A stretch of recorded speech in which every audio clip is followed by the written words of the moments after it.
আসসালামু আলাইকুম, স্বাগতম এবিসি জব কেয়ারে। একটি প্রশ্ন অনেকেই করে থাকে যে চাকরির বিজ্ঞপ্তি প্রকাশের কতদিন পরে নিয়োগ পরীক্ষা অনুষ্ঠিত হয়। দেখুন, একটি চাকরির সার্কুলার পাবলিশড হওয়ার পরে থেকে আবেদন করার সময়সীমা মিনিমাম 15 দিন দেয়া থাকে, বা অনেক পরীক্ষায় 1 মাসও দেয়া থাকে। সেই সুবাদে যদি সার্কুলার যেদিন পাবলিশড হলো সেদিন থেকে সার্কুলারের যে লাস্ট ডেট, এই কয়দিন তো ফিক্সড আপনি সময় পাবেনই, ঠিক আছে? এর মধ্যে তার পরীক্ষা হওয়ার সম্ভাবনা নেই।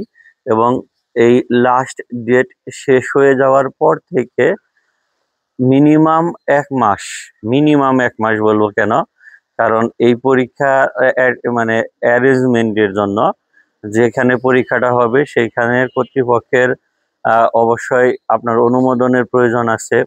তারপরে কোশ্চেন প্যাটার্ন তারা শিডিউল দেয়, কোশ্চেন কে করবে, কোন প্যাটার্নে হবে, এটা নিয়ে, এবং বোর্ড কর্তৃক অনুমোদন হয় ইত্যাদি বিভিন্ন ইস্যু আছে, যার কারণে মিনিমাম 1 মাস লেগেই যায়।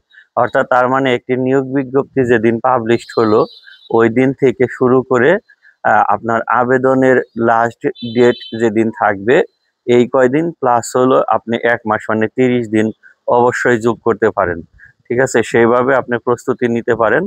তাহলে মানে এটা নিয়ে আর হেজিটেশনের কোনো প্রয়োজন আমি মনে করি না। আবার দেখা যায় যে তাড়াতাড়ি হওয়ার কথা ছিল, প্রাতিষ্ঠানিক যে কোনো একটা ঝামেলার কারণে সেটা একটু অনেক সময় পিছিয়েও যায়, ঠিক আছে? ধরুন যে 1 মাসের কথা থাকলে সেইখানে 2 মাস বা 3 মাস এইরকম কিন্তু লেগে যায়। তো এটা নিয়ে আসলে কোনো নাই, আপনি প্রস্তুতি ঠিক মতো নিলে অবশ্যই পরীক্ষা যখনই হোক আপনার জন্য শুভ কিছু অপেক্ষা করবে, এটাই আশা করি। সবার জন্য শুভকামনা। আল্লাহ হাফেজ।